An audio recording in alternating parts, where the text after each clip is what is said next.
Greetings, adventurers, and welcome back to my Skyrim modding journey. We are starting out today by making sure that we balance the mechanics between Valhalla and Valravn. And luckily by default, since Valhalla loads after Valravn, Valhalla's stamina system is taking precedent, is winning. Now the only thing, these are the default settings for stamina. The things I initially changed was, as you can see here, I actually turned off all of the timed blocking. So I guess I'll just show you how it kind of plays out default-wise. Oh, there's Agnes. Alright, so yeah. So let's get this guy. See. Now, initially on my last time, I had turned on the ability for them to lose stamina when they miss. And with the exhaustion system, once they've depleted their stamina, they just block until their stamina regens. See, I don't even know how he missed there. See, now he's just backing up. There's a 2-second delay until he starts regenerating stamina, and then he won't start attacking again until his bar fills up all the way. Yeah, see, these are just light attacks. See, there was a heavy, which I think it would have depleted him all the way regardless of if he hit me, but I'm not sure. Yeah. His one heavy attack depletes him all the way. Oh, right. Here's a guy. So yeah, and what I had changed it to was... So the most extreme version was I had them lose stamina when they missed light attacks. I lowered the global regen by half, and I had this as low as 0.25, and I had this up to like 5 seconds. And regardless, I will have this on. Right, and I turned this off. I'll just show you why this didn't quite work as intended.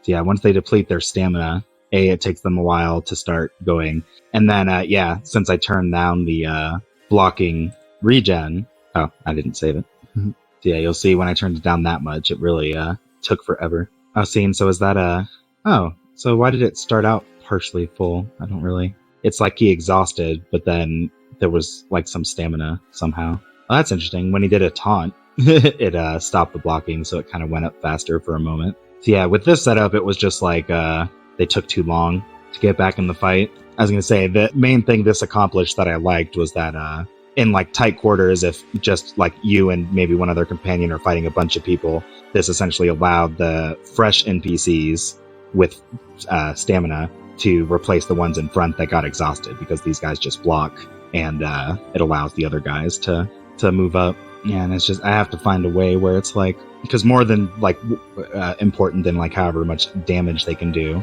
is whether essentially at least like 3 of them can essentially overwhelm the stamina of one guy, so that regardless of what their health is, they essentially can like stun lock him into losing. And by him, I mean me, I guess.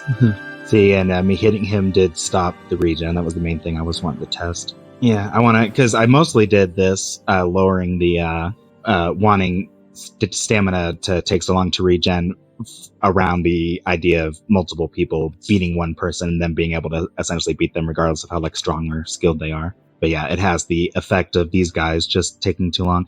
So because again, that's for me, and right now I have it set up how I like it for me. It just kind of conflicts with them. So if I just turn it off for them, oh, I don't mean to turn that off too.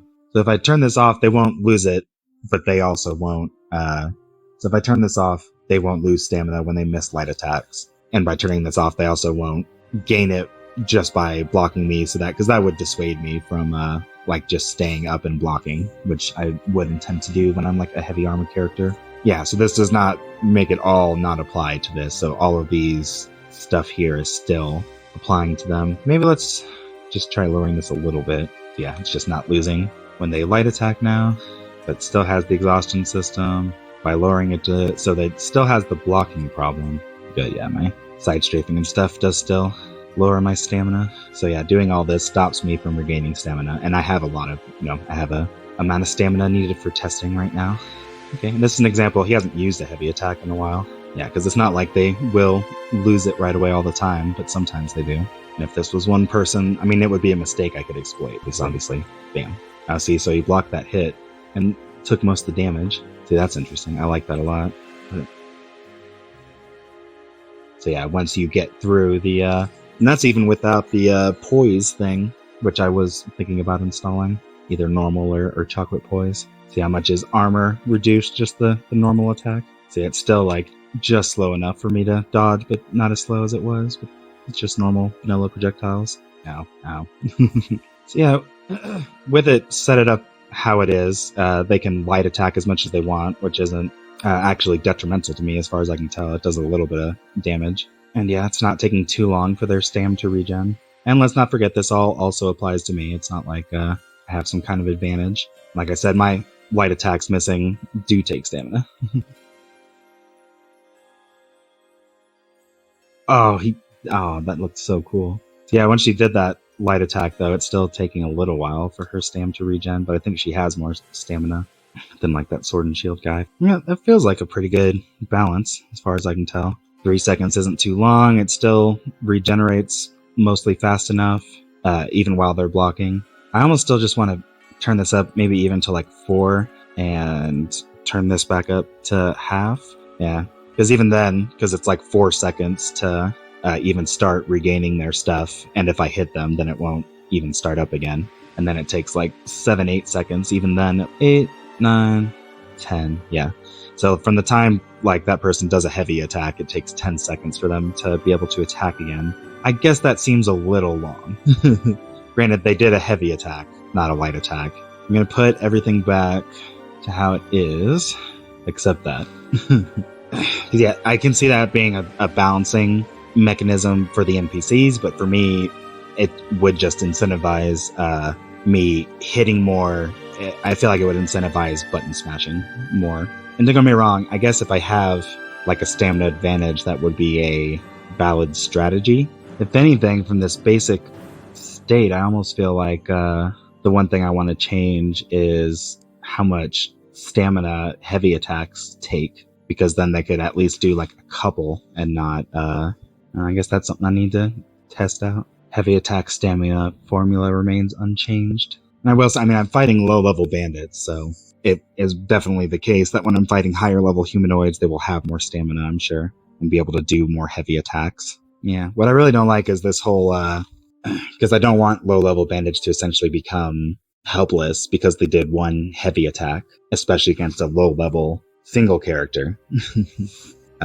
Granted, I'm the only one who can cheese that. All of my like NPC companions will also be following those same rules. Yeah, I guess that's. I wish I could change more of these settings between like player and NPC, because I essentially, from the balance that I can tell so far, I'd like to give the NPCs more blocking stamina regen. I mean, I could make myself play by the same rules as the NPCs, that I'm not allowed to attack while I'm exhausted. Oh yeah, does just taking a hit take stamina, or does blocking a hit? So yeah, just taking a hit and moving back does not stop your stamina from regenerating. The balance I'm going to go for right now, and I might change it, I'm just going to up this to 3, because 2 felt a little too slow. Or fast, I mean. Oh, well, that's something. If I don't want the blocking to be a hindrance to them, I could change the blocking stamina regen multiplier to 1, so it essentially relies on the combat stamina, right? Yeah, right, because this is global, and this is saying that this is equivalent to this. Yeah, all right. Yeah, and I could lower the global regen multiplier. So yeah, it essentially removes, because you move slower when blocking, so there's still the advantage of like you can move faster when you're not blocking. So yeah, he exhausts himself, and then even though he's blocking, his stamina gel still regens. I mean, regardless of whether he's blocking, his stamina will regen.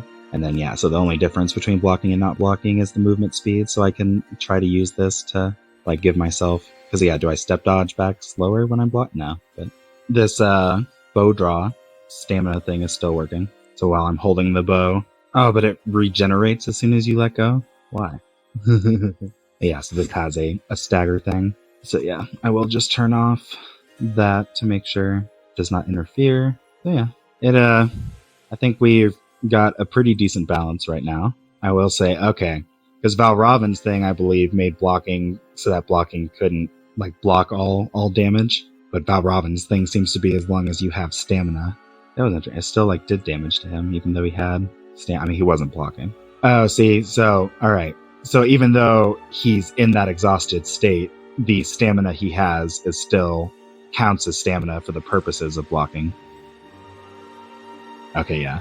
So once he's exhausted, all I have to do is deplete the stamina again, and I can pretty much completely get through their block. Yeah, it seems fine so far. I imagine I might have to change it once I get into the game proper and see how it actually interacts. Because like this kind of place, I would take at least 2 companions with me. And I couldn't see that because I gave myself too much stamina to get exhausted. But by the default rules, NPCs have to stay blocking until they re-up their stamina all the way if they deplete it. Whereas it just reduces my damage and movement speed, right? And just to go over, last night after recording the last video, I kind of got it carried away and installed some more mods off camera. A combination of, it started because I noticed when I was trying to do a screenshot, I really didn't like the blood effect on the lens for making a thumbnail. So I originally just looked for a blood removing thing, but then I found this, which removes a bunch of blurs and tints and stuff, which I remember years ago I had a mod that did something similar. It could have been this for all I know. But yeah, this just seemed, because I didn't, even without the need to make thumbnails, I didn't really like the blood on the screen. That was the first thing I did. I was messing with like the combat speed and stuff, and I just noticed with normal mortal enemies, they were just a little too slow. Like when we were all blocking and like walking, you know, and if there was multiple of them and they're trying to like corner me, it's like they couldn't catch up, especially if I turned around and just started, you know, going the other way. So this one, you know, allows everyone to go faster, and there was also a patch for it for Rivalry Mix, and I installed them all, and you know, obviously I was using them when I was doing that testing just now, and it seems a pretty good sweet spot. I can't say if it's perfect yet because I haven't used it enough, but it's definitely closer to what I want. Now I don't know if you noticed, and I guess I should double check that is what's causing it, but which I will do now, I guess. Because yeah, this is supposed to make it so that your power attack is based on your actual input and not on the direction that your character is facing. Because sometimes, like, doing it at the tail end of animations could cause you to have the wrong power attack input, essentially. But for whatever reason, I think it's that, but something I installed made it so that only one of my power attacks was working, and there was a bug report for that mod notating that, but it wasn't addressed or anything. I don't know why. I ran Nemesis to see if that would change it. It didn't, obviously.